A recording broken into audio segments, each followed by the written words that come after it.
você mandou ao vivo, né, mano? Você quer mudar coisas? Eu quero mudar coisas, eu quero mudar tanta coisa. É novo ou é nova? Como você se lida com isso? Eu me encaixo meio que no espectro fluido da parada, sabe, assim? Então eu sou super confortável com os dois pronomes. De chava a música. É isso, né, gente? A vida é assim, um dia você tá na sua casa, outro você vai falar sua letra pro Brown, mas beleza. Ô, Glória! Groove! Como é que os caras te vê? Ah, não quero saber, agora eu tô com o Mano Brown, né, mano? Mano mesmo. Salve massa, salve rapa. Estamos aqui de novo, chegou quinta-feira. Esse é o seu podcast Mano a Mano original Spotify. Aqui do meu lado tá Semaia Oliveira. Muito obrigada, Mano Brown. Mais uma vez feliz de estar com você. E é o seguinte, vai segurando. Hoje aqui, os dados são o seguinte. Mais de 3 milhões de ouvintes mensais no Spotify. Mais de 500 milhão de visualizações no YouTube. Como uma das principais artistas da música brasileira, considerada hoje. Dia 19 de outubro, hoje, o videoclipe do seu novo single está no topo das músicas em alta do YouTube e na 11ª posição das músicas mais ouvidas do Spotify Brasil. Eu quero que você se apresente, por favor. Boa noite. Boa noite, Mano Brown, lenda viva. Sou eu, Glória Groove, aqui na voz. Olha, eu vou te falar que eu ouvi você falando esses dados, foi tipo passando um filme na cabeça, né? Foi tipo isso, deu arrepios aqui. Essa introdução já foi bem forte pra mim. Isso é você hoje. Isso sou eu hoje, você bota fé. Então, foi isso assim, você tava falando e aí eu fiquei meio que... Foi tudo, foi muito pra eu processar. Tudo que você falou e a sua voz ainda falando tudo, sabe? Foi uma coisa meio assim, caramba, tamo aqui. A gente, sabe? Você hoje, números altíssimos. Como Graças você lida a Deus. com isso? Eu tento botar fé no que eu tô fazendo e não acreditar muito nos elogios, não, assim. Porque eu morro de medo de pirar, sabia, Brown? Acho que me ajuda muito trabalhar com isso desde criança. O fato de eu estar trabalhando com arte há 20 anos já, claro que agora a Groove é uma criação que veio muito depois, mas de sentir que eu tô fazendo as mesmas coisas há 20 anos, me preparando pra isso, a esse tempo, me ajuda muito a ter os pés no chão. Mas eu acho que eu consigo retratar isso muito melhor dentro do meu último projeto, A Queda. Eu sei que a gente vive uma vida de altos e baixos. Acho que eu vivi tempo suficiente como público também pra entender que tudo que acontece em volta da criação artística é muito inconstante, né? Não só o nosso modo de trabalhar, como ele vai mudando de tempos em tempos, mas também como o público recebe isso. Então, acho que quanto mais cedo eu entender e aceitar isso, menos frustração eu vou ter lá na frente. Então, Você é natural de onde? eu sou da Zona Leste de São Paulo, da Vila Formosa. Nascido e criado na Zona Leste? Isso. Conta um pouco da sua família, algumas informações eu peguei, mas eu quero ouvir de você. Fala da sua família, da sua formação artística. Fala assim. Desde quando? Eu venho de uma família de artistas, já pode-se dizer que eu sou a 5ª geração de artistas do lado da minha mãe. 5ª geração.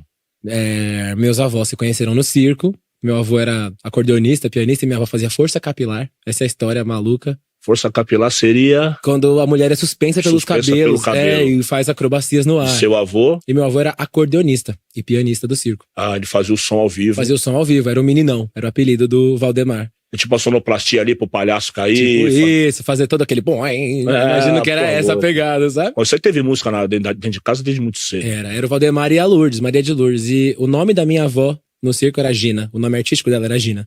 Gina Russo. Ela levou o sobrenome de um dos casos dela, que era o famoso Russo, que ninguém sabe muito sobre esse cara. E levou esse codinome Gina no anel que ela tinha encontrado mais tarde, quando ela veio a ter a primeira filha com o meu avô, que era minha mãe. Minha mãe se chama Gina, por conta do nome artístico da minha avó. Ela é a Gina, minha mãe virou a Gina original. E aí minha mãe também cantora, minha tia cantora. Minha mãe, quando eu nasci, minha mãe era backing vocal na banda Raça Negra.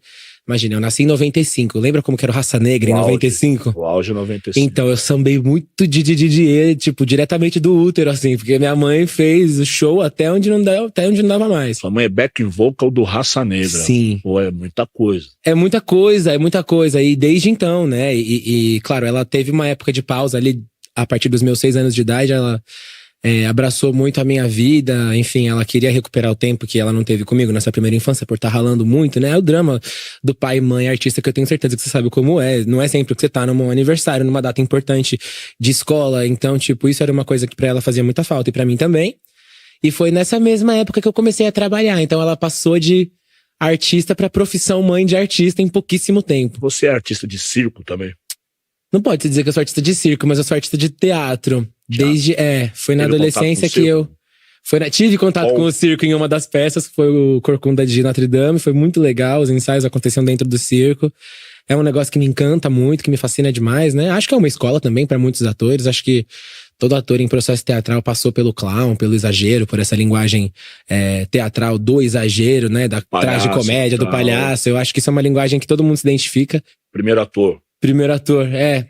o palhaço. Isso.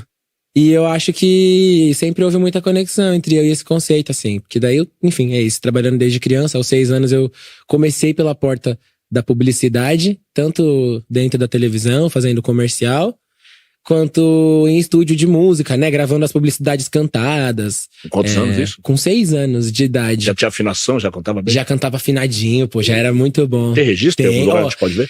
Tem muito registro eu cantando aos 7, aos 10, aos 11, no Raul Gil. Qual publicidade você fez? Porra, eu lembro que eu fazia assim, McDonald's pra caramba. Eu lembro que rolava uns coros pra uns CDs infantis. Era um grupinho, o grupinho da tia Sara Firmo. Era uma pessoa que minha mãe conhecia do meio, que organizava um coro infantil. Foi assim que eu comecei a trabalhar. Nesse coro infantil da tia Sara, que era contratado pra cantar jingles de publicidade, coisas assim. Você é mais ator, mais cantor?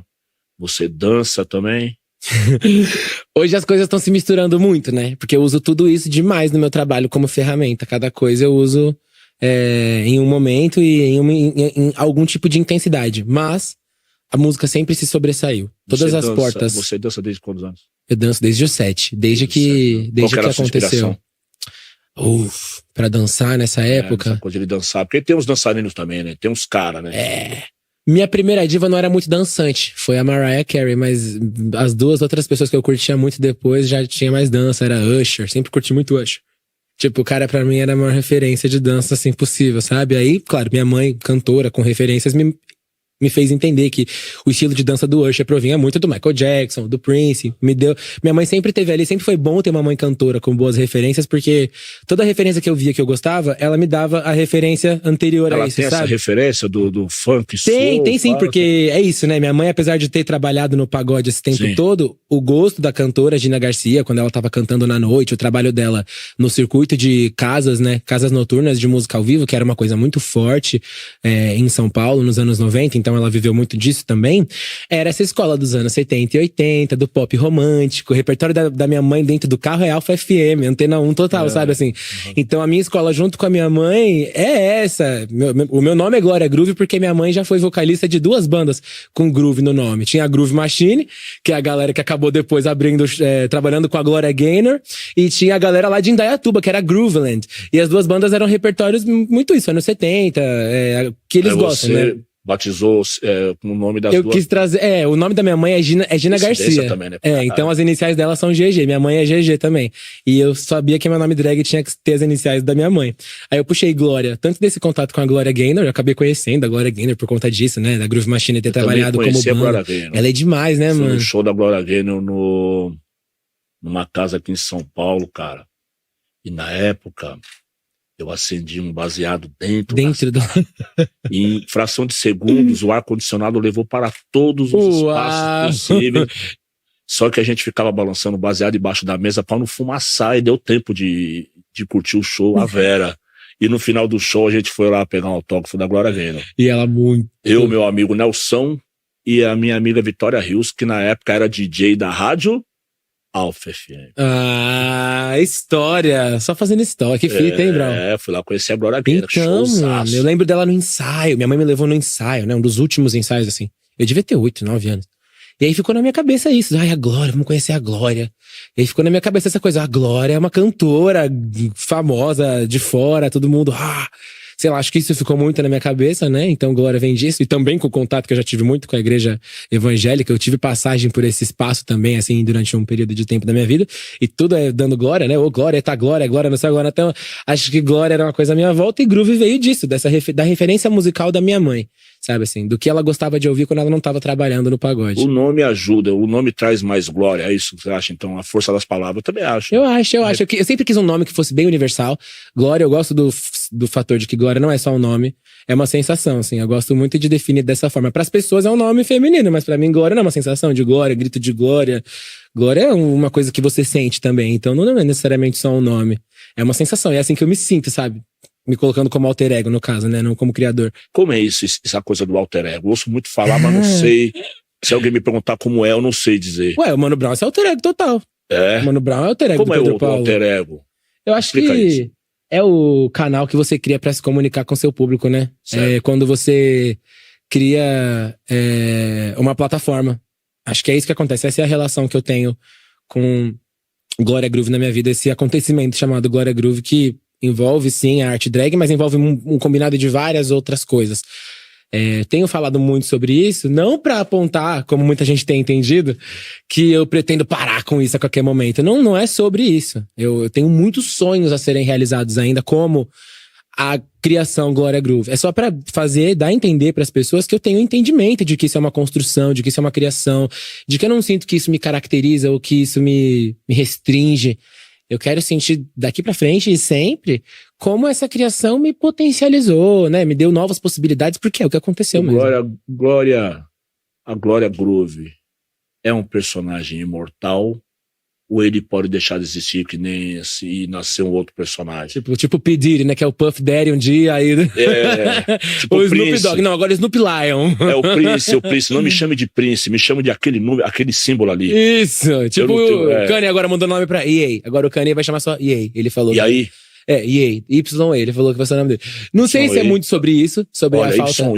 YE é sinistro porque YE pode ser Deus, sabia? É verdade? É isso? É esse o significado? YE pode ser de IA. Eu achava que era de Easy, achava que era só por causa disso, mas sabendo disso agora deixa mais macabro, Deus, né? Mano. YAH é Deus. Ya.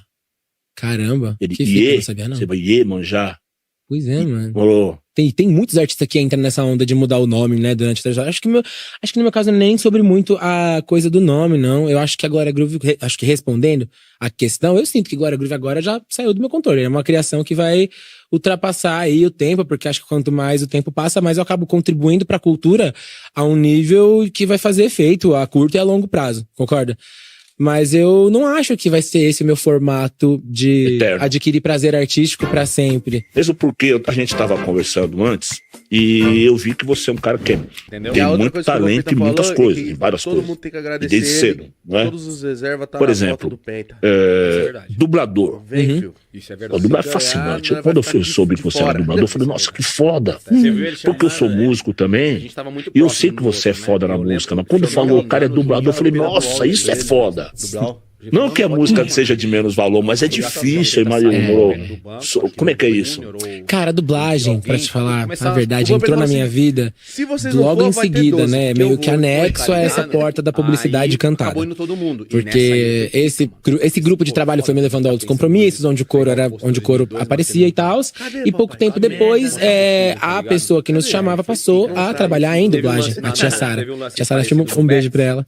Ela começou a trabalhar em dublagem e começou a trazer as pessoas do coro dela, né? Ela percebeu que em dublagem tinha pouquíssimas crianças falando, cantando, e começou a trazer as crianças do coro que cantavam pra dentro da dublagem cantada. E foi através dessa porta que eu entrei, assim, da dublagem cantada. Coro de crianças cantando em dublagem, e pouquíssimo tempo depois acabei começando a fazer os meus primeiros testes pra voz falada e fui pegando meus primeiros personagens. Foi assim, através da dublagem cantada. Você teve que estudar isso ou é uma coisa intuitiva sua? Foi uma coisa intuitiva minha, porque como eu comecei aos 9 anos, entrei no estúdio de dublagem pela primeira vez aos 9 anos, o grande aprendizado foi ali no Vamos Ver, na prática com os grandes diretores da época.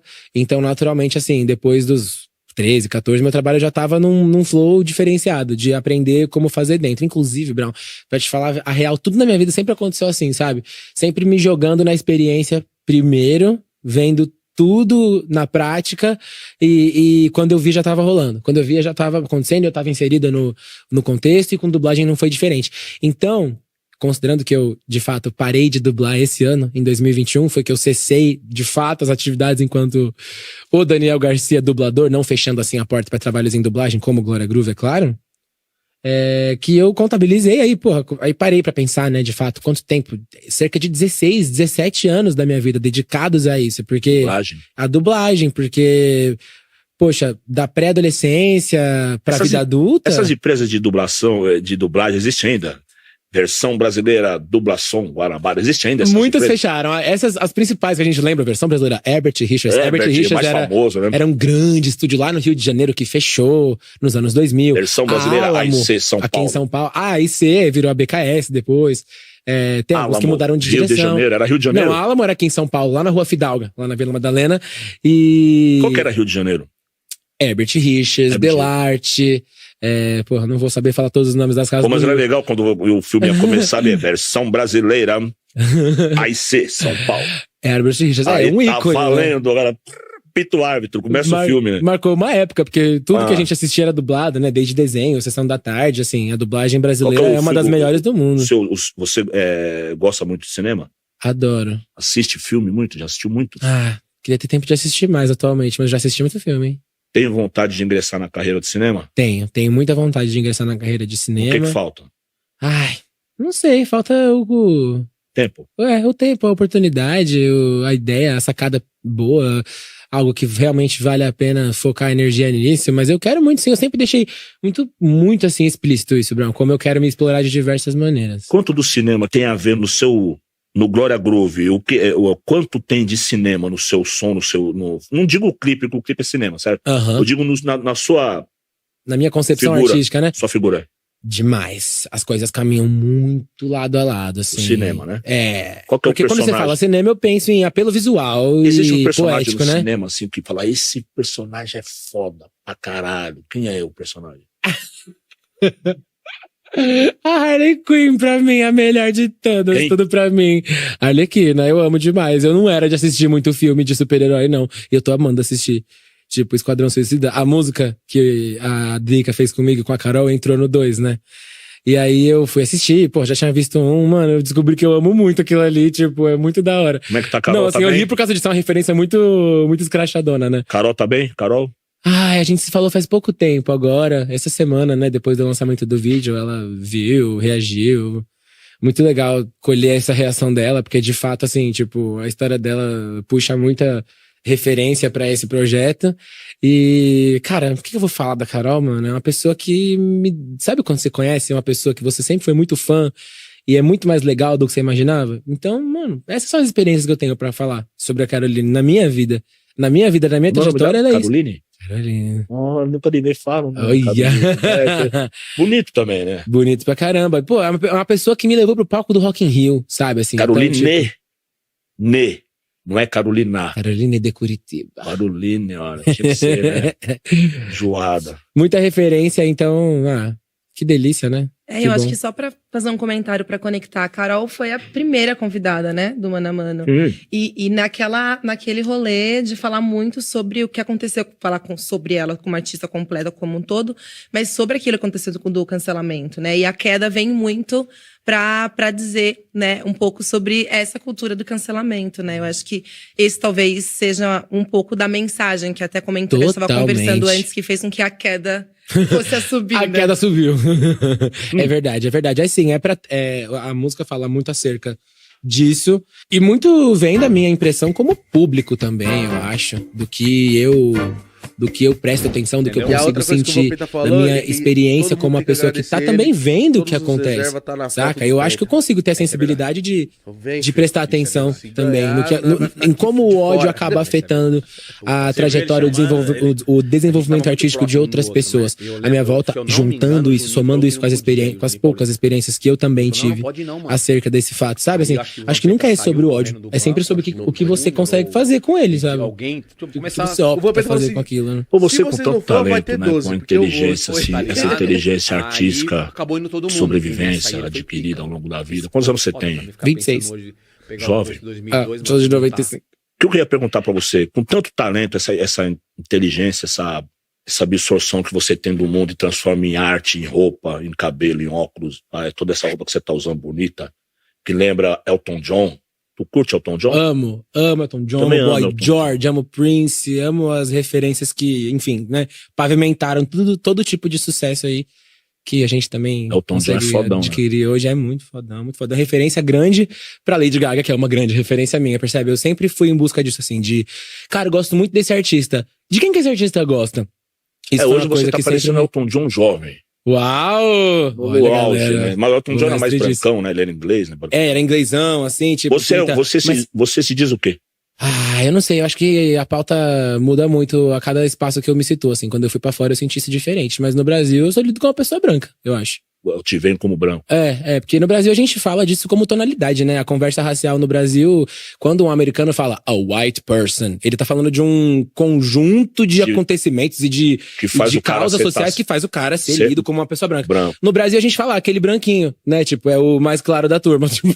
Pode ser um pardo, por exemplo. Isso. Você é como, pardo. por exemplo. Eu acho que sim, meus pais são pessoas claras. A pessoa negra mais próxima de mim é a minha avó por parte de pai, sabe? Então, tipo, eu acredito tá que... aí. Tá aí. Tá aí. Aham. Pronto. A pessoa negra, baiana, mais sua próxima avó, de mim é a minha avó paterna. Sua avó isso. e tal, seu pai, você... Isso, meu pai é tipo Drake, vai. Ele tem aquela cara. Qual que é a cara? A cara é tipo Drake, assim, é isso. Certo, light skin. Isso. Tem aquele clipe do Drake que no final ele faz um racha. Você gosta de dança, né? Ele vai tentar rachar com o Chris Brown, né? Aí o Chris Brown tira um sarro dele, tira um sarro dele. Aí no final do clipe o Chris Brown fala assim, ei, light skin together. Tipo assim, os pardos têm que se unir, né? Nação light skin. Os pardos têm que se unir. Mundinho light skin USA. Porque ele também é, né? Porque ele também é. O cabelo do Chris Brown, se ele não mandou uma maionese, o cabelo dele é lisinho. Eu não achei que era daquele jeito. Pois é, mano. Pois é, você vê como o assunto e o tema fenótipo vai transmutando assim, de acordo com o contexto... Né, com o contexto de país para país, o contexto geográfico muda muito a conversa, eu sinto.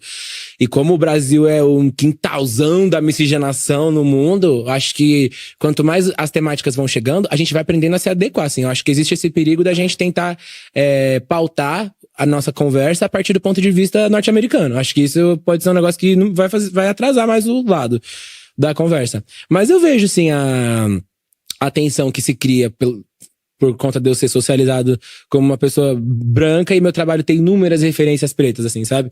Eu consigo reconhecer o lugar onde isso ferve, o lugar onde isso mexe e tal. Mas como eu não acho que ninguém é uma coisa só, como eu não acho que as minhas referências pretas também não são coisas que me definem ou que ou que eu não tenho escapatória, que eu não tenho referências fora disso, eu costumo ser mais adepta do show don't tell. Eu faço o que eu tô fazendo e mostro quais são as minhas novas referências. Faça, não fale, né? Eu prefiro fazer e mostrar aonde eu quero chegar com isso, sabe? Então, eu tava falando com a minha professora de inglês. Hoje ela é no online, né? Ela é filha de nigerianos com caribenhos e dá aula de inglês. Mora em Londres. Aí ela falando sobre essa coisa de raça mesmo. Uhum. Ela é retinta, né? Que é o que se diz, retinto. E falando sobre essa coisa da pessoa se definir, de definir a cor, como a pessoa se autodefine, como define ela falou uma coisa assim pra mim, ela como uma mulher negra, retinta e pá, e filha de nigeriana, do alto da autoridade que ela tem, ela falou assim, olha, ela falou, tá? Não importa o tom da sua pele, importa o quanto útil você tá sendo para essa causa. Uhum. E eu falei assim, bom, você pensa isso? Eu penso isso. Eu falei, ótimo. Ela é uma negra retinta, que ela veio de uma forma muito democrática, entendeu? Uhum. Ela falou assim, ninguém é obrigado a fazer o que não quer. Pela cor que tem. Tem que fazer o que o coração manda, segundo ela. E é uma análise, né? É uma análise. O jeito que eu entendo isso poxa, pouco importa o recorte onde você se enquadra ou como você consegue se autodeclarar, mas sim como você usa o seu privilégio e a posição que você ocupa na discussão pra fazer com que ela ande, né? Pra fazer com que ela caminhe pra frente. E quando não há o privilégio, só, por exemplo, assim, você não é só privilégio, você não... Qual o seu privilégio, por exemplo? A sua inteligência. Não, com certeza, acho que incentivo primeiro. Meu grande privilégio eu considero a estrutura familiar, assim, sabe? Assim, o que a minha mãe foi pra mim, de incentivo ao meu talento, de apoio, rede de apoio, que não sabe? deveria ser um privilégio. Não deveria ser um privilégio, deveria ser o básico. E é isso, assim, o meu privilégio eu vejo como esse primeiro. Isso é o Brasil, você acredita? Quando a pessoa não tem quando você tem pai e mãe, é privilégio. Isso, mas meu pai, por exemplo, é um cara que não tava ali. Então, é isso, assim, minha mãe poderia muito bem ser somente a minha rede de apoio, mas ela era minha rede de apoio e minha principal referência. Ela era diva também, ela não era só provedora, ela era diva também, sabe, assim, ela fez realmente esse papel em tempo integral e por ela e por ele, assim, porque ela tomou frente da situação. Então, eu acho que isso acabou. Isso sim é uma coisa que eu acho que me define, me caracteriza. Que mostra o que vai ser a minha vida e a minha identidade depois dali. Sabe, assim, acho que isso sim me define, me caracteriza. O amor que a minha mãe teve por mim e tudo que ela me possibilitou. Só de estar ali, só de falar vai, sabe? Ela sempre impulsionou tudo que eu era capaz de fazer. Talvez porque o pai dela não teve a mesma iniciativa com ela. Talvez porque pra ele tenha sido um processo mais difícil. Talvez não, realmente foi, né? Meu avô, que era músico, pianista, conhecido na noite, foi aceitar a minha mãe como cantora, né? Porra, depois dela já ter seus 30 e poucos anos. Ele era assim. pianista. Era pianista. E não aceitava o fato. E não aceitava o fato da minha mãe ser cantora. Machista, porque machista. na época dele cantor era o quê? Homem da noite. Então é isso. Dele. Foi difícil pra minha mãe conseguir fazer o meu avô, que era a grande referência musical dela, entender qual era o sonho dela, o que falava mais alto no coração. E acho que ela projetou todo esse amor, todo esse apoio em mim, né? Na minha trajetória, na minha vida, na minha educação. E acho que o que eu faço hoje, o que eu sou capaz de fazer hoje é resultado disso. Dessa aposta, né? Sim. É isso.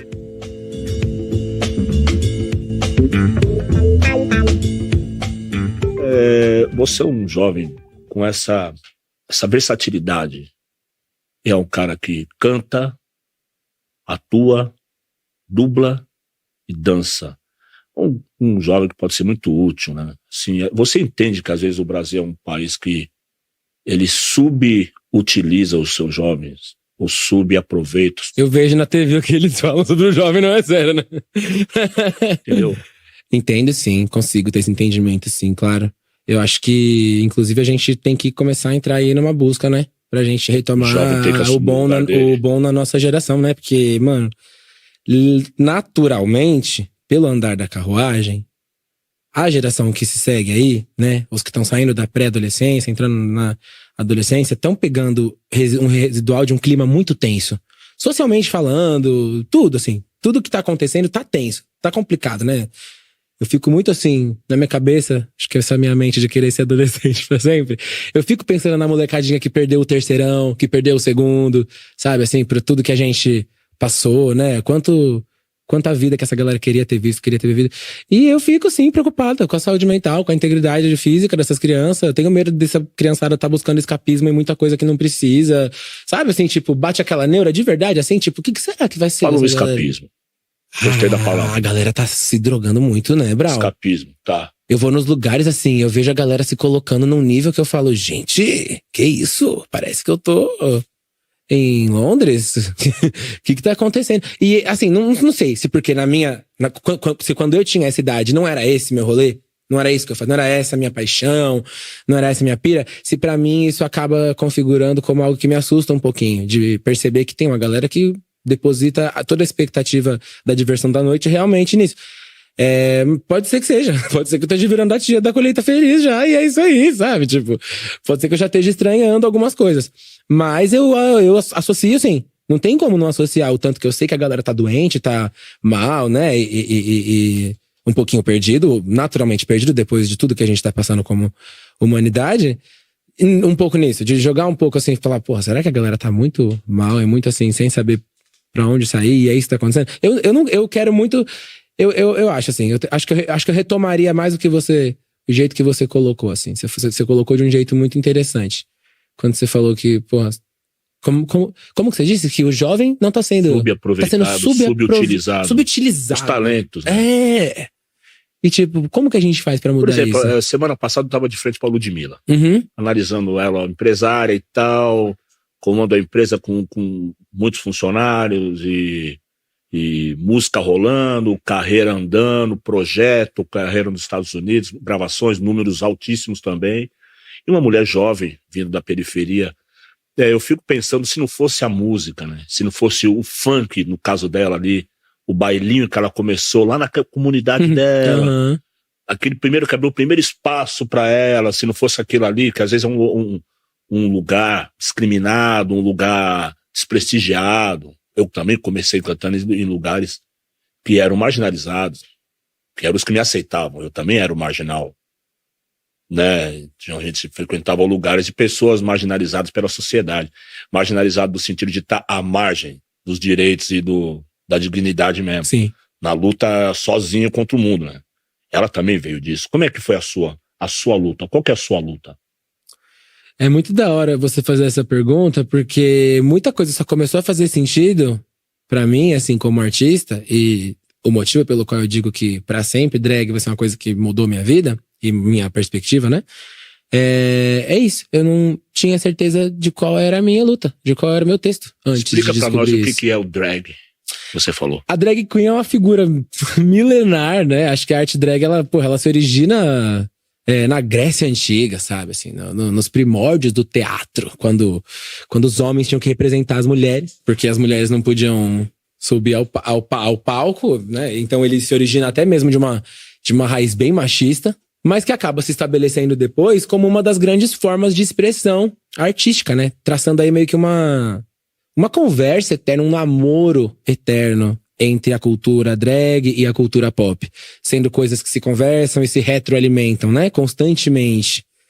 Assim, começando pra quem tá lá na América do Norte, nessa cultura ballroom, a cultura de salão, de se apresentar no salão, coisa que tá muito retratada agora nas séries como a série Pose, né? Tipo assim, todo o formato do programa da RuPaul, que é a maior drag queen do mundo hoje, origina-se dessa cultura, da cultura de salão, de ballroom. Então, acho que primeiro vem daí, evoluindo para aquela cultura de supermodel, de fazer lip sync, né? De fazer dublagem, que ficou muito popular, muito mais popular nos anos 90.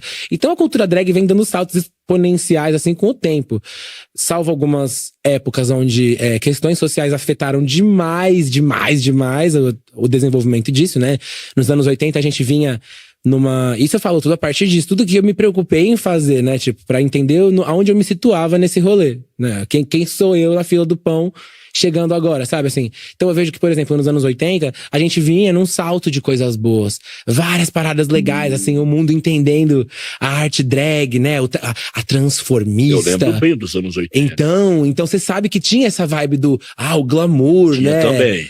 Tinha também isso. E tinha uma brutalidade. Tinha uma brutalidade também. Muito uma grande que também, se agravou com o estouro da AIDS na época, né? Que se agravou com isso tudo, que se transformou num preconceito, numa sombra de preconceito que já existia antes e passou a existir como algo, assim, mortal depois, algo associado aí a esse mal, que eu vejo como um preconceito com o qual a gente luta até hoje, assim.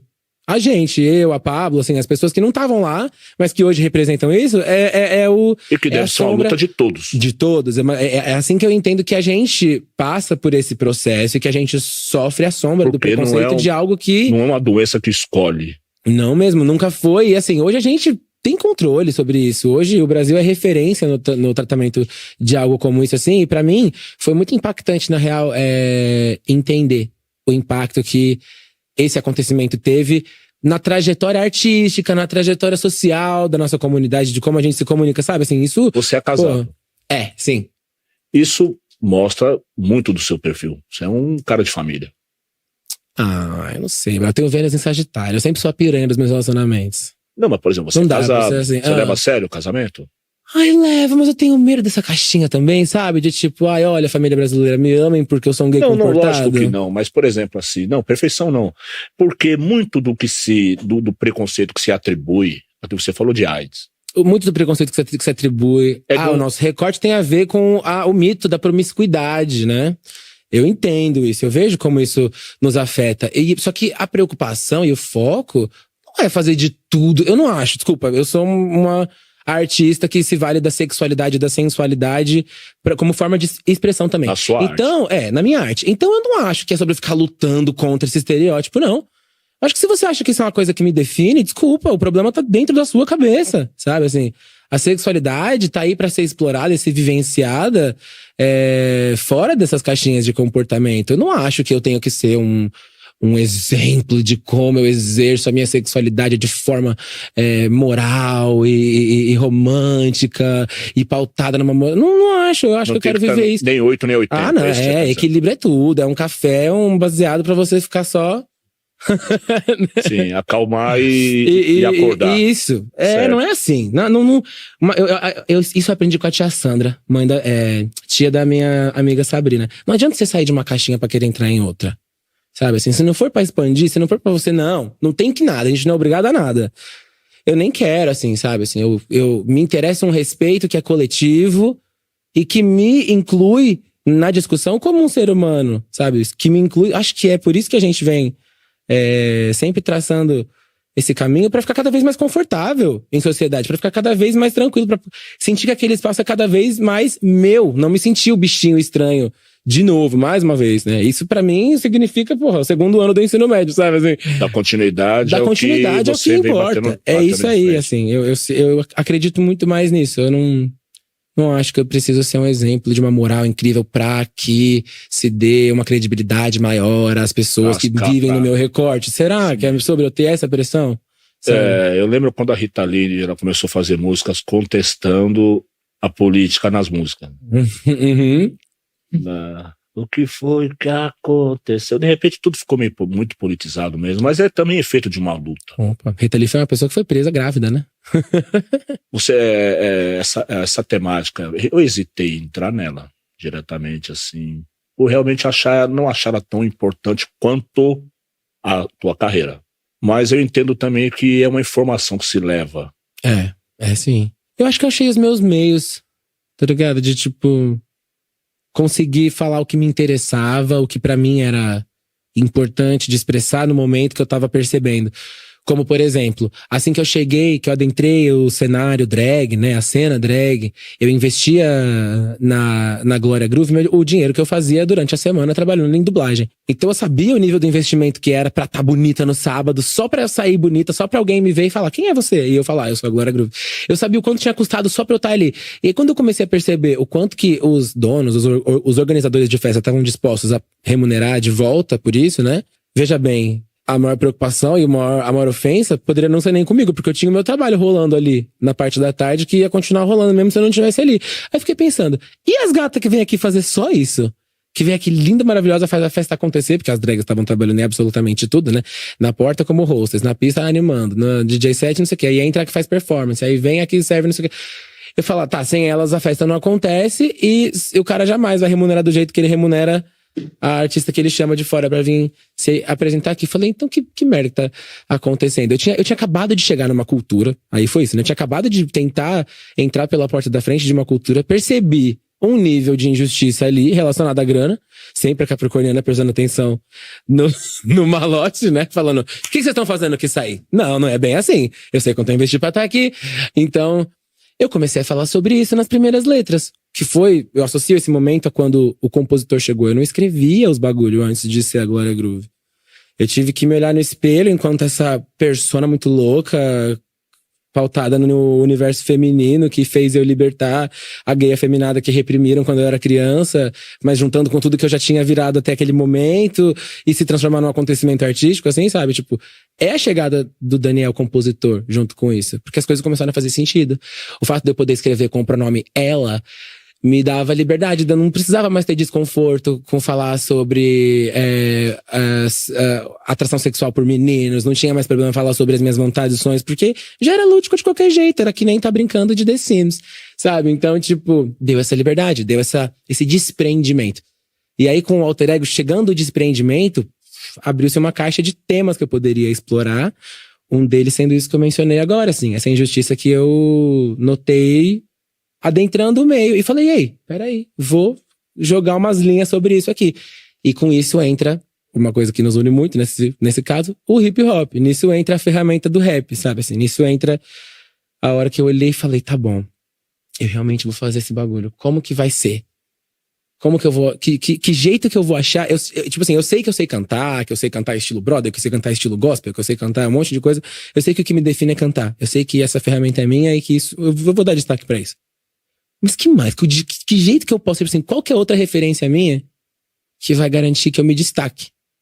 E aí, que entra o rap. Eu falei, puta, é isso. Eu vou pegar todas as minhas referências de rap, as minas que eu gosto, a Lauren, a Erika, a Nick, todo mundo que eu acho incrível, e vou fazer, mano, essa figura que não vai ser nem muito feminina, nem muito masculina. Ela vai ter o swag dessas minas. Ela vai ter esse estilo e ela vai ter essa pegada. E é isso, assim, e vivenciar isso através do que eu faço, né? E assim que entrou hip hop na jogada, eu falei, porra, é isso, uma ferramenta que eu consiga falar de realidade, mas também com um tom de sarcasmo, de tipo, tirar uma onda, de ser bonita, de ser gostosa, de ser... E ainda falar sobre os bagulho que importa, da realidade da galera que já tava aqui antes de eu chegar, é isso. Encontrei. E é assim que nasce o Proceder, meu primeiro álbum, porque eu falei, a ferramenta vai ser o Esse rap. nome. O Proceder. Quando eu vi isso, eu falei, esse nome é forte. Qual que é a ideia por trás dele? Eu queria algo que parecesse muito titular, muito oficial ao início da minha trajetória, assim. É como se eu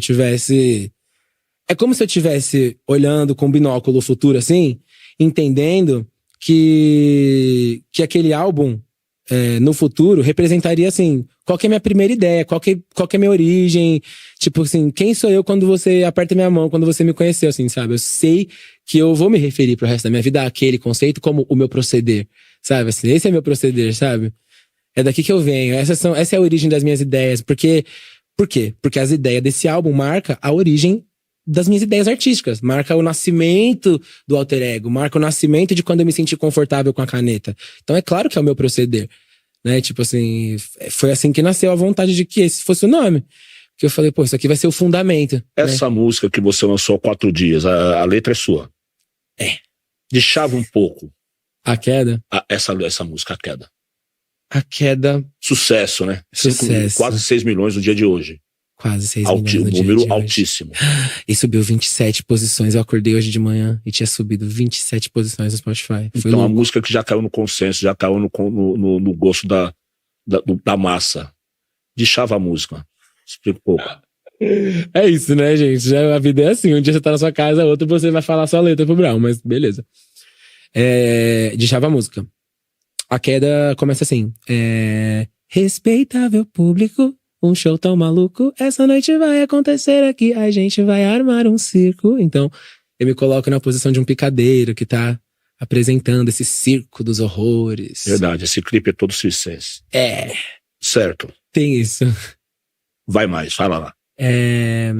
Aí eu falo, a gente vai armar um circo, um drama com perigo, e nessa corda bamba quem vai caminhar sou eu. Ou seja, eu tô chamando a pessoa pra ver um show de horrores, onde quem vai correr risco é a minha própria pessoa, né? Eu sou ao mesmo tempo a pessoa que panfleta sobre o drama e que vai viver o drama. Colocando já esse ponto de vista meio sádico sobre o ódio, né? Tipo assim, já que é com isso que você goza. Essa afinação que você tem assim, instantânea, isso vem de estudo ou é intuitivo também? Perigo você sair cantando ao vivo que nem você fez. Cuidado com isso, cara. Não, eu acho que vem de uma combinação de estudo e de... Você estuda? Cantar? Técnica vocal? Eu acho que praticar é estudar, né? Eu canto, eu fico cantando sim. Eu sempre? Canto, sempre. E sempre tentando cantar como as coisas que eu gosto. O melhor estudo é a prática. É verdade. Você, durante a pandemia, como você fez pra manter a sua voz, sem shows, Foi bem mais fácil, né, de conseguir ter esse controle. Minha voz estava mais acessível a mim, na verdade, porque tinha menos períodos de exaustão. Né? À toa que foi na pandemia que nasceu uma coisa como o Affair. Durante a pandemia, o que você fez pra manter sua mente ativa?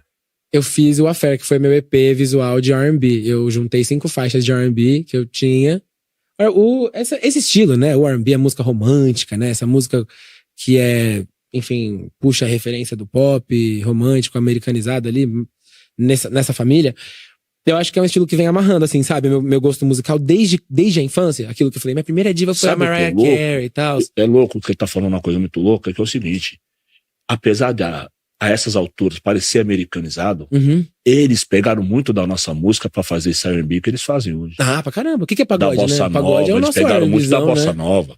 Também. Harmona. Jeito a de gente cantar, é referência, né? Coro, pro jeito de fazer então progressão, os intervalos, as coisas que a bossa nova Esse R&B de hoje já é o R&B que já bebeu, os produtores desses caras beberam numa música brasileira. Com certeza. Ivan Lins, Milton Nascimento e Jorge Ben. Tem toda a razão. Com certeza. Então é uma troca. Às vezes a gente que faz esse som global, né? O seu som, o nosso som, que é o que toca, sei lá, em São Paulo, Nova York, Jamaica, hip hop, tal. Às vezes a gente conta os caras que é mais purista ou nacionalista, fala, vocês são americanizados. Vocês estão imitando americano. Fala, peraí, o samba, ele tem uma mãe polonesa. Um pai africano. Então, calma. Forró é uma música inglesa, né? Os caras trouxeram durante a construção da estrada de ferro, for all, para todos, virou forró, entendeu? Então, calma, não deixou de ser menos música por causa disso, pelo contrário. Misturou Inglaterra com o Brasil, nasceu forró, Luiz Gonzaga, se expandiu, virou outra coisa, né? Pra quem não sabe, pô, esse é a cara do Brasil, ok, só que quem trouxe foi os ingleses, da hora, e daí? Não, eu não posso nem dizer que eu não posso nem dizer que eu carecia de referências boas de R&B nacional, né? Porque eu fui criança nos anos 90 e 2000, tinha Pepe e Neném, tinha Fat Family, tinha SNZ, tinha várias paradas legais pra ouvir como referência do que era um R&B nacional também, sabe? Assim, propriamente Sandy Júnior, cara. Quanta coisa legal de Sandy Júnior que não inspirou o que eu faço como R&B hoje. Então é isso, assim. E acho que o Affair foi meio que o resultado do que deu na telha, quando eu falei, caramba, e agora? Acho que todo mundo teve esse momento, né, mano? No começo do isolamento. E agora? O que eu vou fazer com esse tempo? O que eu vou fazer com tudo que eu fiz até agora? No que eu vou jogar minhas energias? Sabe assim, ninguém sabia direito o que ia acontecer, concorda? Então, acho que foi aí que eu saquei da gaveta essas 2 ou 3 que eu já tinha. Vim nascendo outras 2, e quando juntou 5 eu falei, peraí, temos alguma coisa aqui, sabe? Montei o quebra-cabeça, vi que cada uma das 5, apesar de todas serem R&B, cada uma ia pra um braço do R&B, cada uma ia pra um lado, assim. Cada uma tinha seu próprio caráter dentro do álbum. E falei, é isso, assim, já que não é hora de falar de, vamos rebolar, vamos descer, vamos agachar, vamos pista. Porque é isso, né? Eu sei fazer isso também. A galera tem a tendência a restringir muito a nossa narrativa, restringir muito o que a gente é capaz de conversar. Eu sei fazer música pra curtir, pra não sei o quê, pra descontrair, pra dançar. É muito gostoso também, amo, gente, também amo descer até o chão, rebolar, adoro.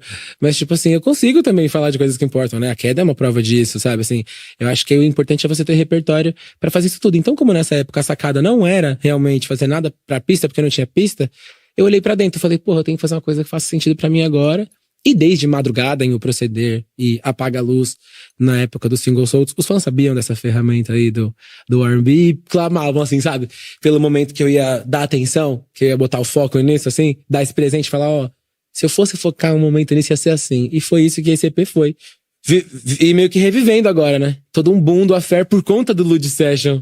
Eu também acho que tem os dois no brasileiro. O que você tem e que outros artistas. Por exemplo, o brasileiro, ele é um povo que dança. De raiz, é um povo que dança muito. Muito. Sempre dançou muito, em qualquer situação. Nossa, minha infância é isso. A mesma pessoa que dança também pode pensar e opinar, dizer não, analisar, né? Tem tempo pra tudo, inclusive pra dançar. Lógico. E pra ler, pra procurar. Tem hora pra então, tudo. eu acho que aí é onde entra o lance lúdico e artístico, a estética, Com mas certeza. também entra a ideia. Com certeza. Palavra que fica ali repetindo no ouvido do cara que tá te assistindo ou te ouvindo. É o famoso uma mão no joelho e outra na consciência, né, menina? Porque você entende que às vezes o cara vai estar te ouvindo, mas não vai estar te vendo. Exatamente. Em grande parte do dia, por exemplo, o cara tá trabalhando, seja quem for, ele vai estar te ouvindo. Ele não vai estar vendo você tá com óculos vermelho, combinando com a blusa vermelha, combinando todo assim, nesse estilo, que é uma coisa que é um show. Assim, é pra isso que as pessoas pagam, pra te ver assim. Eu acho. E sabe o que eu acho que eu contei muito com isso, assim, principalmente nessa primeira fase de popularizar o trabalho ali, meio que na época do Carnaval 2018, foi quando eu lancei Bumbum de Ouro, a primeira tacada muito tipo verão brasileiro, que tinha dessa sacada, assim. A música foi crescendo de uma forma diferenciada, porque ela foi entrando em playlists, foi entrando nas coisas, e muita gente ouvia a música sem se dar conta, ou sem saber ao certo quem tava cantando, quem era essa pessoa, de onde veio. A pessoa tava curtindo a música pela música, botou, enfim, colocou o dedo no like lá, salvou a música, enfim, tá dando play na música todos os dias. A capa não tinha minha foto, então isso foi outra coisa que não sei se ajudou ou atrapalhou, mas eu costumo falar que ajudou, porque tipo assim, o primeiro grande hit popular, eu tirei da capa do single esse aspecto visual. E aí, muita gente passou a ouvir sem saber o que era, e quando foi ver já tava gostando, sabe? Eu fico imaginando em quantas casas eu já entrei, assim, meio que hackeando, tá ligado? Porque gostaram do som, quando foi ver já tava gostando de mim. Então, tipo, é sobre isso, né? É, tipo, conseguir pegar a pessoa pelo coração, né, mano? Pelo que a gente tem em comum. E eu acho que tem esse caminho pra continuar nessa prosa, que começou com um Proceder em 2017, e aí Glória Groove foi reconhecida ou taxada, né, caracterizada naquele período como uma drag rapper. Também circulou pelo R&B, como você acabou de trazer, pelo axé também, pelo funk. E agora o próximo álbum, Brau, tem o nome Lady Leste. O que você lembra da Zona Leste? Cara, o conceito de Lady Leste, ele nasce por quê? Porque nesse momento da minha carreira, onde eu sinto que eu já estabeleci uma conversa com o público, já consegui mostrar várias facetas do que eu sou capaz de fazer e tal, e naturalmente mirando em fazer coisas ainda maiores daqui pra frente, eu acho importante eu ter essa era que estabelece o meu pezinho na cultura ainda, sabe? Assim, eu sinto falta ainda dessa fase. E Lady Leste é porque não dá pra você ir pra um lugar onde... Eu sei pra onde eu tô indo.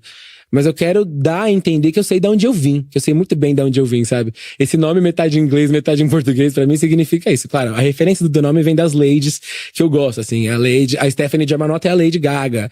A Tata Werneck é a Lady Night. Sabe, assim, essa coisa de montar o codinome com esse prenúncio de lady é muito legal, é muito drag queen.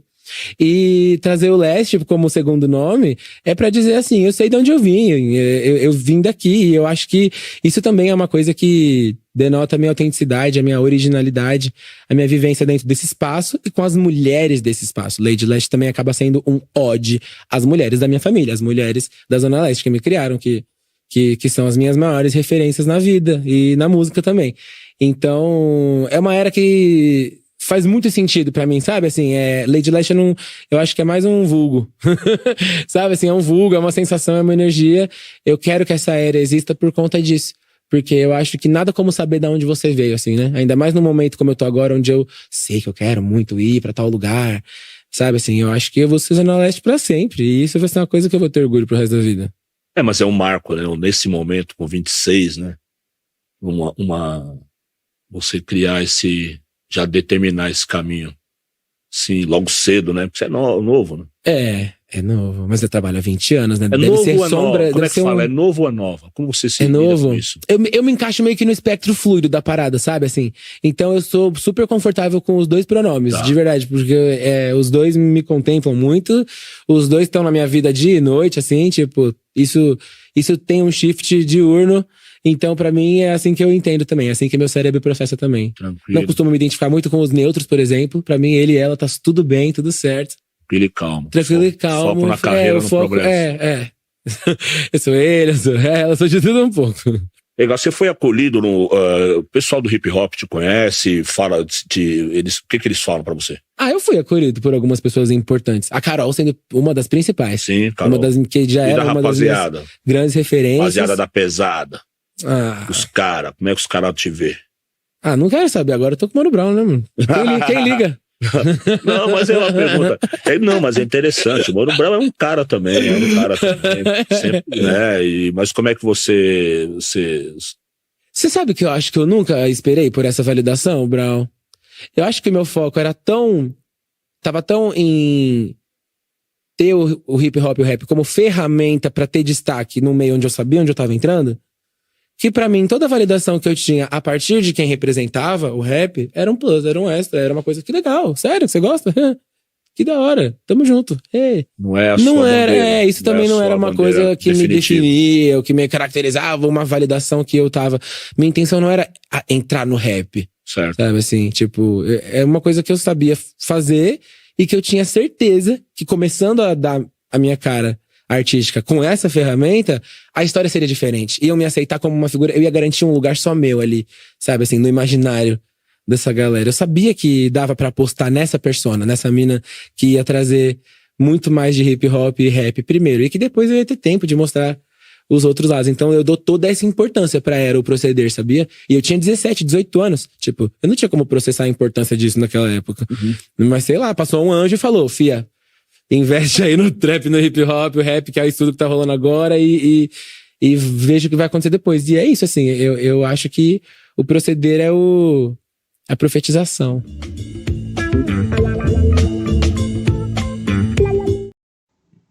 Inscreva-se no canal e ative a notificação. Tamo junto.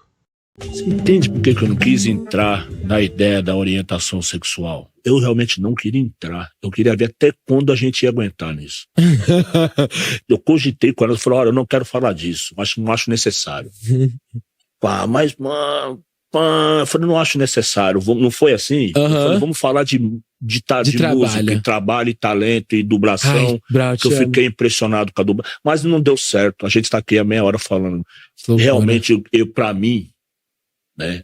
Eu sou um e a minha opinião não emite a opinião de todos e muito menos, sei lá, da maioria. Não importa. Eu queria falar com você sobre música, sobre cinema, personagens, roupas, Elton John, essas coisas que eu gosto de falar, entendeu? Realmente, mas a gente não tem como evitar o que você também representa para uma grande parcela da população. Não tem como apagar isso. E às vezes com 26 anos também é melhor não saber disso. Oxe, eu acho que eu me blindo bastante, assim, da impressão total. Daqui a pouco não vai ter jeito, você vai ter que conviver com essa realidade, mas enquanto você puder não saber... É tão bom, né? Tipo assim... É melhor, mas acaba sendo, né? Tem um nível de ignorância que é uma bênção, né? Assim, você conseguir não ter completa... Eu acho que eu sempre tenho a sensação de não ter completa noção de onde eu tô, de onde eu me encaixo, que papel eu estou desempenhando. Sabe assim, acho que é meio até meio saudável não saber às vezes muito, né? Eu penso que a gente tá sempre procurando heróis, sabe? Pra causas, as nossas causas. Só que é muito perigoso ficar nesse lugar, não, né? Mas a gente tá nessa fase. Eu percebo as pessoas construindo mitos de novo. Numa fase que eu achei que era de desconstrução de mitos. Nunca é uma coisa que não se para. É que nem São Paulo, não para nunca. Tem sempre cimento novo sendo colocado. É que nem os mitos. Tem sempre um mito novo sendo construído. Parece que o brasileiro não vive sem um mito. Não, é verdade. A mitificação de alguém. Disso, né? A gente precisa desse tipo assim, o cara que vai... às vezes eu sinto assim... A minha geração, principalmente, ela se sentia obrigada por si mesmo, primeiramente, por Deus primeiro, né? Deus vai te castigar se você não fizer isso. E outra coisa, você não é verdadeiro se você não fizer isso. Qual que era a ideia? Falar do coletivo, falar da massa, falar de atravessar o deserto, atravessar o Mar Vermelho. Tipo assim, né? Era uma missão, a gente com uns moleques ignorantes, faltando quase tudo na vida, e com a missão de, já com uma missão de atravessar o Mar Vermelho com o povo de Deus, aquelas ideias heróicas. Eu vou te falar, num momento que eu não me sentia realmente um zero à esquerda na vida, teve um cara que me deu um papel heróico na vida. E foi a minha luz.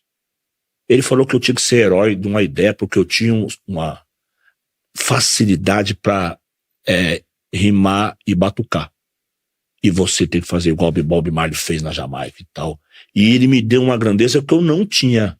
Eu não era nada, eu tava com fome, duro, dente cariado, pele manchada, cabelo pra cortar, roupa velha, e eu tava com a missão de Deus na mão. E ali foi tudo pra mim, né? Quando você acha, o cara, eu não falei que eu era nada, o cara que falou que eu era. Botou fé. Eu com 19, perdido, duro. E aí, por que eu falei isso? Porque essa coisa da busca pelo herói, né? De conduzir as pessoas à liberdade. A liberdade, né? Que é o... Sim. Então, muito se cobra. Que nem eu perguntando pra você. Você tem noção que tem uma população, uma grande parte que te segue, que vai se orientar, vai ouvir, e vai ser a bússola de um monte. Aos 26 anos, é muita coisa. Mas é a realidade. E quanto mais eu conseguir construir uma relação mais saudável, né? Com essa realidade, de um jeito que eu não venha também atolir as coisas que eu ainda quero conquistar e curtir e experimentar, né? Tem muita coisa que eu quero fazer. Eu vivo pensando nisso, que hora que eu vou fazer isso, que hora que eu vou fazer aquilo. Não é como você trabalhando e não estivesse fazendo as coisas. Mas você fica ansiando por aquele momento onde você vai parar tudo e... eu vou cursar tal coisa, eu vou morar em tal lugar, eu vou... A gente tem dessas, né? A gente que é artista e desprendido, você tem vontade de pôr o pé no breque e mudar o curso assim rapidinho, só pra ver como é que... Então, acho que eu fico sempre ansiando por esse momento. Mas, realmente, assim, é bastante pra absorver e pra assimilar. Que bom, Brown, que no meu caso, tudo na minha vida vem sendo uma construção. Eu acho que pra mim, o baque acaba sendo um pouquinho mais suave porque é uma escadinha, sabe?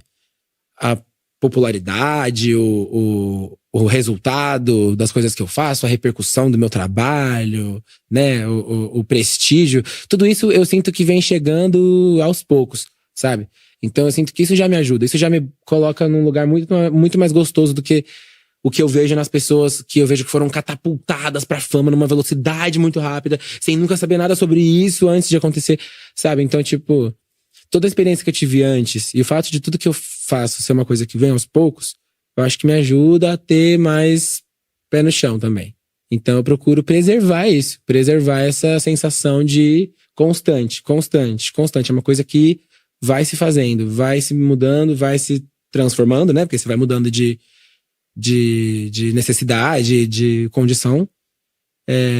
As coisas vão se acompanhando, mas pra eu nunca também perder o senso de diversão com isso, sabe? O senso de que eu posso fazer disso o meu diário, o meu jeito de mostrar pro mundo como que eu tô me sentindo agora. O Brasil é um país interessante porque é um país gigante, né? Será, é um país que, por exemplo, é possível um artista bem-sucedido no Brasil, que toma conta de tudo certinho, é possível o cara ficar bem no Brasil e ficar legal. A carreira internacional é importante, mas às vezes, assim, talvez por fazer o som que eu faço, eu sempre entendi que nunca um americano ia se interessar pela minha música, pelo meu rap. Pelo fato que eles não se interessam por muitas coisas de fora, e lá já tem muito rap lá. Eu entendo que outras sonoridades são mais atraentes. Por exemplo, a batida de candomblé é mais atraente do que um hip hop brasileiro pra um cara de Nova York. Claro. Que acorda ouvindo hip hop, escova o dente, toma café, e com aquela variedade de coisa boa que tem lá, aquelas, não dizendo que o nosso rap não é bom, inclusive é muito bom e tem melhorado, hoje em dia é excelente. Já foi bom, hoje em dia é excelente o rap. Excelente. Excelente. Mas naturalmente o gringo tá interessado mais no Ele não nosso entende molho, o português, né? E pô, com tanto de gíria que a gente fala, os caras vão ficar, né? E eu julgo muitas vezes os compositores nossos aqui, os rimadores nossos, tão bom ou melhor do que os de lá. Nossa. Em quantidade e qualidade. Concordo demais. Quantidade e qualidade. Eu fiquei impressionado. Eu tive reunido com alguns MCs de funk, trap, funk, rap, funk. Eles têm várias derivações que partiu da mesma árvore e que hoje tá indo, moro? E eu reparei no jeito que os caras fazem, o jeito que eles rimam. Ninguém imita ninguém. Todo mundo tem seu estilo. Todo mundo tem vivência. Todo mundo tem muito swing. E todo mundo sabe se virar no curto espaço e na dificuldade. Que é uma coisa treinada da vida, que foi pra música. É verdade. Entendeu? Eu vi como o brasileiro ele é versátil, como o brasileiro ele faz o samba, ele faz o reggae, ele faz o blues, ele faz o soul, ele faz o trap. De tudo um pouco. Pede pra um americano fazer uma batucada da hora pra nós. Os caras se fecham pro aprendizado, fica sem saber um monte de coisa. É verdade. A gente aprendeu a fazer o que eles fazem lá. Tudo, né? Você imagina a distância que a gente tá dos Estados Unidos. E tem gente rico fazendo rap no Brasil. Ô, glória, groove. Isso é mágico. Isso é mágico. É verdade. Entendeu? Falando português. Mexeu com um monte de coisa, né? Realmente mexeu com um monte de coisa. E é isso, eu entendo que, obviamente, pro gringo vai parecer muito mais interessante uma coisa que, pra eles, é o nosso molho do que a nossa releitura do molho deles. Tipo assim, eu tenho esse entendimento também. Então eu reconheço que não é qualquer coisa que eu vou tirar do meu contexto e mostrar pra lá e falar, ó, que interessante, ache legal também. Sabe, assim, também acho foda, porque vai saber o que tá na cabeça dos caras, vai saber o que é a onda que eles estão agora. A gente trabalha de outro jeito aqui, quando a gente quer fazer música de forma sazonal, a gente tem outro conceito também, porque a gente trabalha em cima de outro calendário, sabe? E vivência, assim, né? Vivência, a gente tem outro jeito de se comunicar. Então, por isso que eu não tenho pressa, eu acho que é a hora que eu achar. Assim como um dia eu achei o jeito que eu ia conversar com as pessoas através da Glória Groove, um dia eu vou achar o jeito que a Glória Groove vai conversar com quem tá lá, sabe? Assim, acho que é uma questão de tempo e de amadurecimento mesmo. Quem tá lá aonde? Na gringa? Nos Estados Unidos? Não, no mundo todo, no resto do mundo. Porque eu percebo, por exemplo, que meu trabalho conversa já o mesmo tanto que a gente acha que conversaria com os norte-americanos, conversa muito com a galera da Coreia, da China, Japão. Uns caras cantaram minha música numa competição do Japão, sabe assim? Porque existe esse primor do videoclipe, né? Isso é uma coisa com a qual o K-pop e o pop brasileiro também, tipo, conseguem se conversar bastante. Então é isso que eu falo, quando a gente fala, tá vendo? Às vezes você acha que a carreira internacional mora num nicho e tem coisas acontecendo, tantas oportunidades legais, né? Tão legais quanto em outro rolê que você nem imaginava. Pra mim, esse despontar do meu som na Ásia representou isso, assim. Eu lembro que o dia que isso aconteceu, eu fiz, caramba, o que tá acontecendo? Os caras cantando mesmo, cantando uma música meio de rap, chama A Caminhada. Essa música, os caras desenrolando, cantando rap em português, E qual que é desse nome? Pesado esse nome. Pesado esse nome? Você coloca esses nomes clássicos, né? O Proceder, A Caminhada, qual que é? A Queda. Adoro títulos que tem esse artigo, assim, antes do nome, assim. Eu acho que tem tem um som de... dá todo um tom de oficialidade, assim.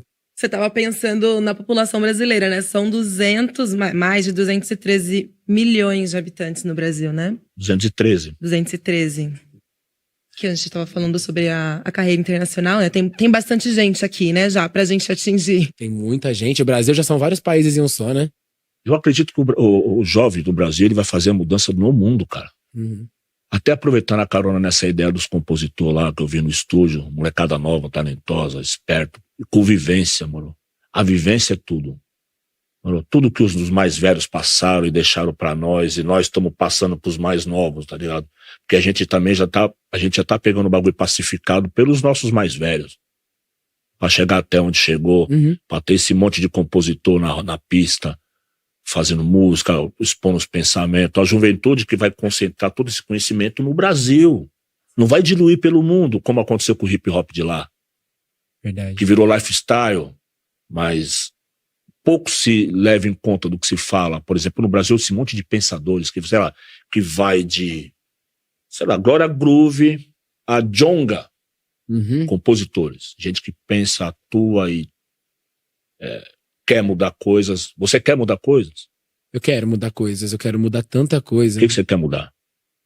Eu quero mudar o jeito que o pop brasileiro é concebido por quem opera a grana, tá ligado? Eu acho que foi-se o tempo que a gente era, vamos ver no que vai dar essa apostinha aí. Eu acho que, poxa, eu sei que a gente viu o pop brasileiro quase não sobreviver, assim, a coisas como o fim da MTV, essas paradas, sabe? Mas eu acho que o audiovisual, por exemplo, dentro da música pop brasileira, apontou o que virou o audiovisual de 2016 em diante, sabe? Assim, a gente viu muito artista da cena, tá ligado? Gente que já tinha grana, gente da grana, que sempre teve grana, depois de ver o que a gente estava fazendo com os profissionais do audiovisual, foram atrás dos mesmos profissionais para fazer esses trabalhos deles, né? Que, obviamente, tinha infinitamente mais verba. E, enfim, vou parar por aí. Porque, tipo, eu percebo onde o pop influenciou o que aconteceu com o resto dos outros setores, sabe?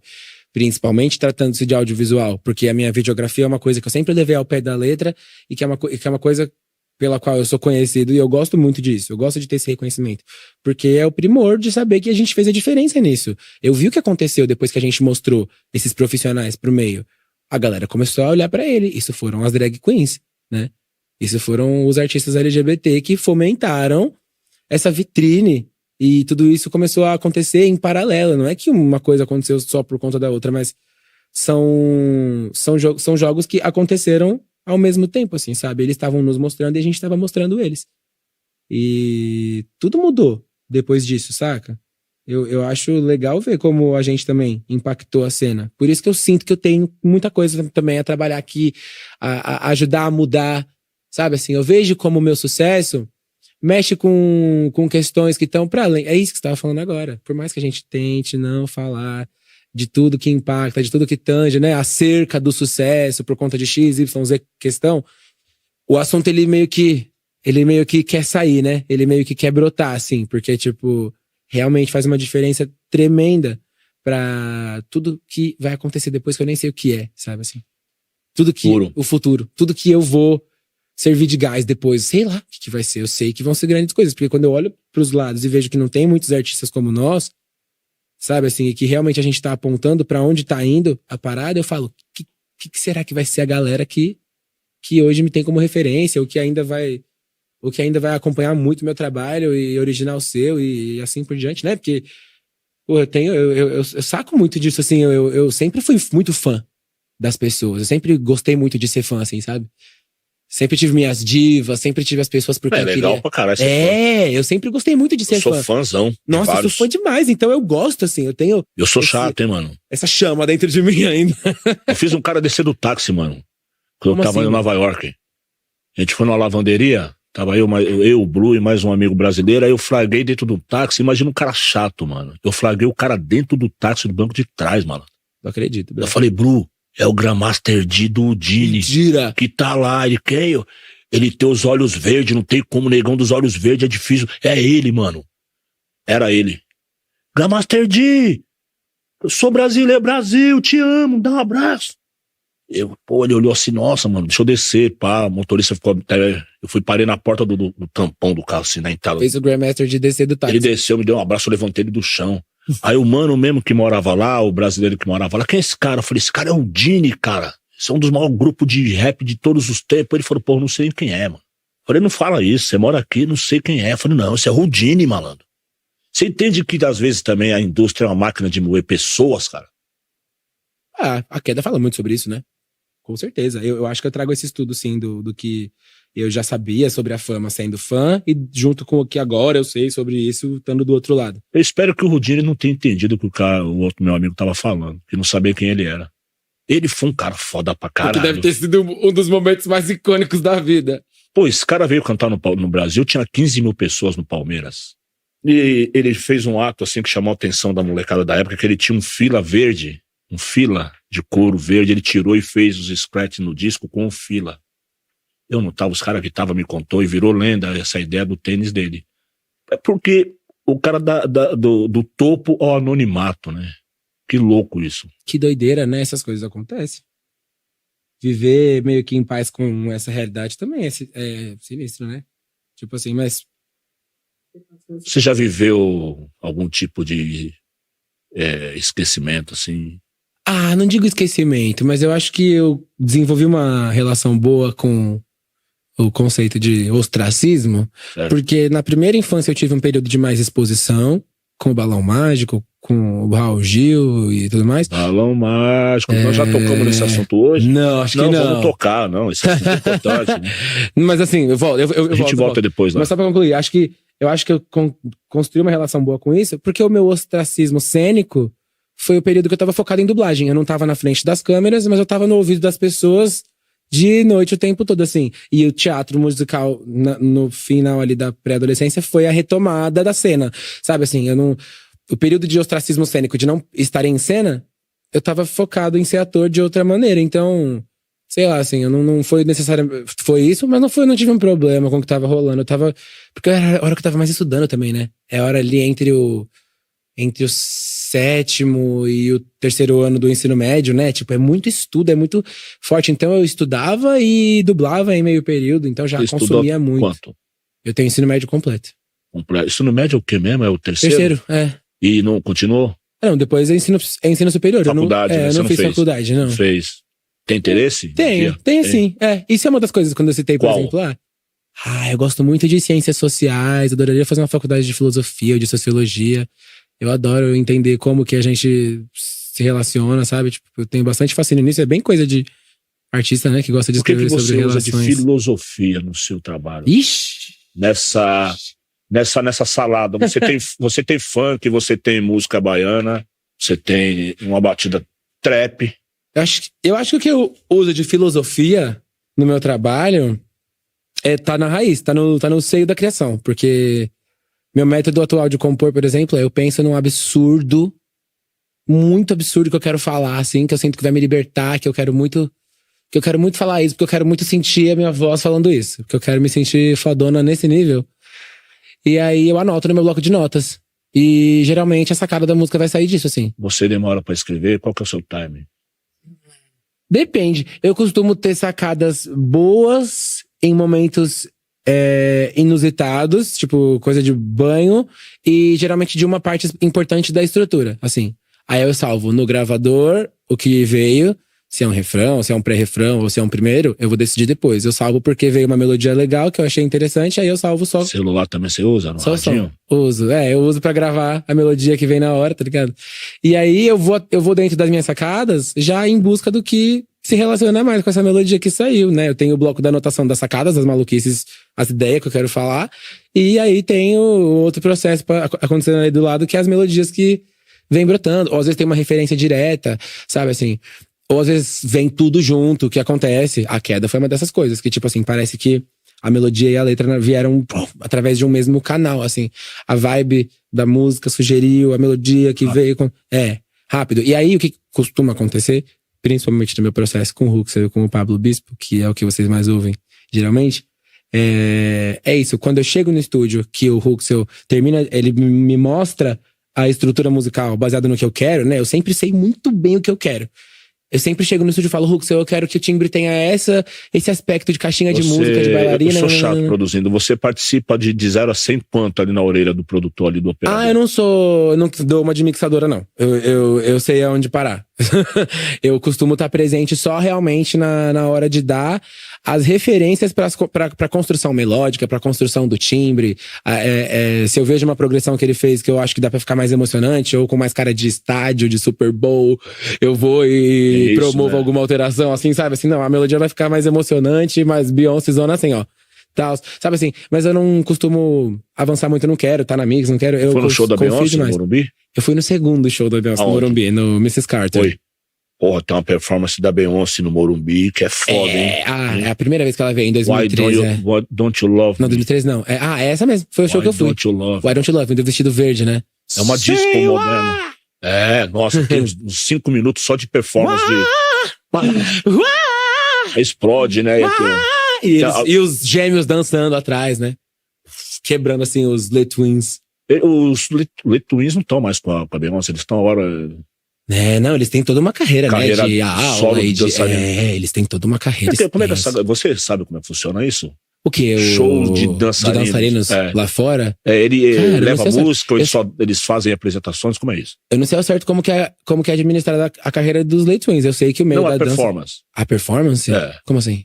Show de dançarino. Como é que eles ganham a vida, assim, por exemplo? Eu sei que a maioria deles é professor de dança, né? Muitos são professores de dança. Ou eles estão sempre em turnê com algum cantor? Muitos são mestres. Muitos, tipo assim, geralmente por trabalhar com algum artista grande, você acaba conseguindo conquistar um outro respeito dentro do meio, né? Tipo, e por estudo também, por merecimento, óbvio. Um combinado de fatores, a pessoa se torna um mestre, é uma referência. Eu perdi as contas de quantas vezes as bailarinas da Beyoncé vieram pro Brasil fazer workshop, assim, dar workshop pro pessoal. Não porque estavam aqui com a Beyoncé, porque são populares aqui como professoras, né? Você faz ensaio de dança? Faço ensaio de dança. Equipe? Com a minha coreógrafa, Flávia Lima. Se é um ensaio pra um número que vai ser uma coisa só, a gente gasta pelo menos 3 horas. Se a gente tá fazendo ensaio de um show, né, que tem que envolver uma limpeza e um passadão pelo menos, vai de qualquer coisa de 5 a 6 horas do dia fazendo isso. Consegue fazer um peão depois do ensaio? Consigo, Brian. É muito fogo na biela, você não tá entendendo. Nada me para. Por enquanto, né, tem que aproveitar os 20 e poucos, mas trabalha forte, né? Mas trabalho forte, muito forte. Trabalha quantas horas por dia? Qualquer coisa de 12 a 14, né? Tipo, dorme... Se eu tenho tempo e oportunidade de dormir, eu durmo super bem. Às vezes eu só daquela encurtada pra 6, 5. Mas eu consigo, assim. Hoje eu consigo muito mais. Dormir 3 horas, acordar e ir à vida, sabe? Tipo, é uma coisa que eu não conseguia. Meu sono era muito mais pesado na adolescência. Dormir 3 horas só? Dormir 3 horas é complicado, né? Eu gosto de dormir 6, 8. Dá dor de cabeça no meio do dia, não? Assim, umas moscadas, bate o carro, não percebe. Sobe na guerra. Depois do almoço eu ouço. Isso eu digo. Sobre acordar 3 horas da manhã pra trabalhar, depois do almoço o negócio é complicado. Tipo assim, tem 2 cafés pra segurar, mas vai. Legal, legal.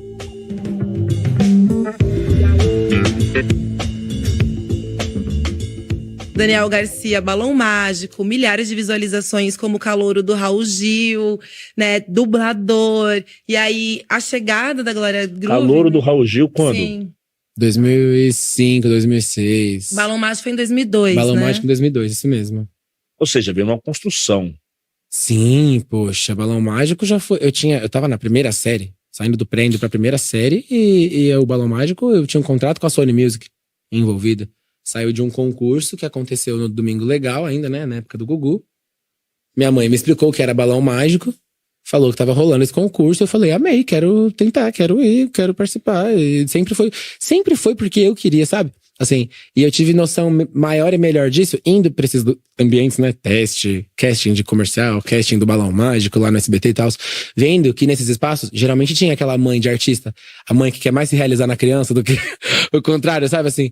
E aí eu via como minha mãe era diferente dessas pessoas. Minha mãe, muito pelo contrário, por ser artista, ela me falava da realidade. Ela falava, olha, você é impaciente, vai demorar, você vai ficar com fome, você tem certeza que você quer ir? Minha mãe me dava o papo, assim. Então, era realmente muito mais sobre a minha vontade de estar ali. Então já era um jeito, assim, e o meu interesse era, sabe qual? Eu via as crianças na televisão, no comercial, de brinquedo, das coisas, e perguntava pra minha mãe, como que a criança entrou na televisão? Tipo, eu queria saber como que era possível de acontecer isso, porque eu queria ver a minha cara lá também. Sei lá, sabe? Olha isso, olha que maluquice, né? Uma criança pensar isso, como que entra? Como que vai ali? Também quero saber, né? Tipo, então saiu disso primeiro. E aí o balão mágico veio desse primeiro impacto, mas minha mãe sabia que eu cantava. Ela fala que ela viu que eu era afinado. Que eu cantava a Vera, eu tinha 4 anos. Já cantava. Já cantava. Que é quando eu falo, minha primeira diva foi a Mariah Carey. Minha mãe tava tirando aquela música Hero pra cantar. And then a hero comes along. E aí, tipo assim, ela ouvindo, e eu do lado, e ela tirando a música pra cantar em algum lugar, sei lá, na noite, em algum casamento, alguma coisa assim. E foi, acho que a primeira música que eu tirei, nem sabia falar, né? Sabia nem falar direito, 4 aninhos. Mas foi a primeira diva, foi a primeira música. E foi a música que eu fiquei cantando, assim, nas reuniões de família, até criar mais repertório. Nas reuniões da família você cantava, dava um show? Cantava, dava show. E, canta aquela, canta essa. Aí depois... Quantos anos? Dos 4 até os 6. Aí com 9, 10 descobri Usher, Alicia Keys. Pronto, aí acabou. Aí minha vida era Alicia Keys pra sempre, assim, tipo... Tudo da Alicia Keys eu queria, vivia por ela, era isso. Essas referências, assim, sabe? Tanto que era o que eu cantava, né? No Raul Gil era o que eu cantava, esse era o repertório. Eu cantei Michael Jackson, porque depois de um tempo falaram, sua voz é legal pra você cantar as músicas do Michael Jackson quando ele era criança. Você curte, Michael? Curto, aí eu cantei Music and Me, cantei Ben, né? Aquelas músicas de quando o Michael era criança também, tipo assim, foi super legal, realmente, foi super pra minha voz. One Day in Your Life? Sim, poxa, adoramos. One day in your life you'll find that you're always waiting. You remember me somehow. Essa música é linda, malandro. Eu lembro, isso aí. Eu tinha 6 anos nessa época. Eu lá do bairro da Pedreira. O Michael sempre tava em volta das referências, sempre. Minha mãe sempre garantiu que, então isso é muito Michael. Então isso aqui é muito Michael. Assim como ela falava, isso é muito Elis. Olha a Elis. Ela mostrava a Elis, né?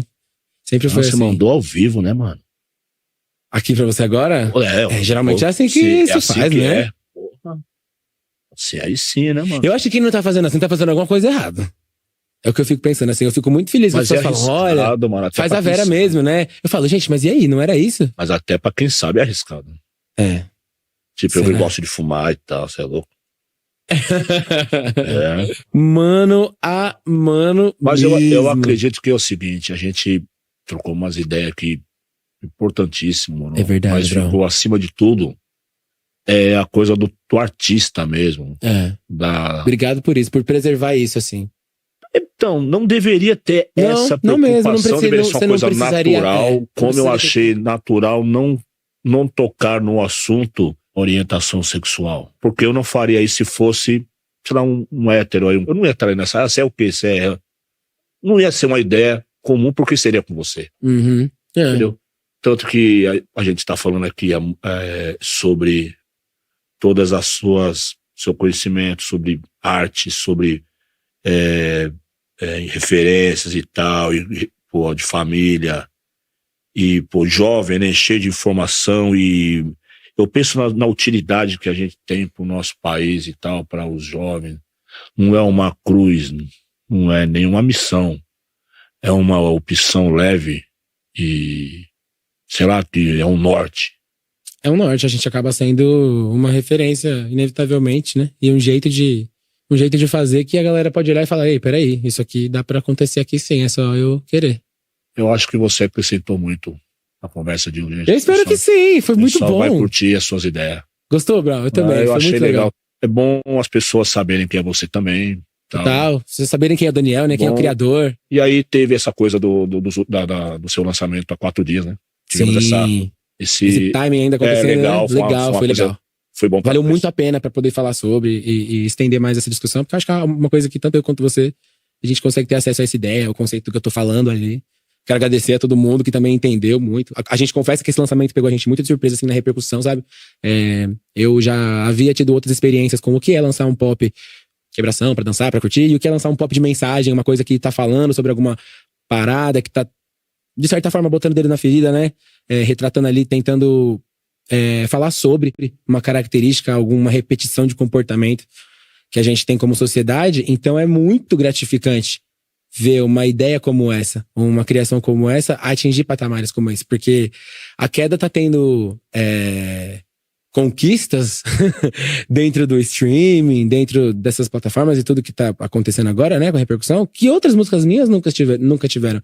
Então prova mais uma vez como quando você opta por fazer algo que tem verdade, sabe, que fala com o seu coração, que é algo que você realmente quer falar sobre, que é algo que você sabe que vai ser algo identificável, relacionável, as pessoas vão conseguir se enxergar ali também, aquilo vai bater de uma forma ou outra. E dessa vez bateu de um jeito muito louco. Então, obrigado aí todo mundo que curtiu e que continua dando uma força. Vai ser assim, igual a queda que subiu. A queda que vem subindo constantemente até o momento dessa gravação, e obrigado por isso, gente. É isso Obrigado. aí, Glória Groove. Parabéns pelo seu trabalho, seu talento, sua inteligência. Obrigado. Valeu, muito obrigado por ter aceito o nosso convite. Tamo junto, até a próxima, Isso aí né? foi o mano a mano. Até a Mano a próxima. mano.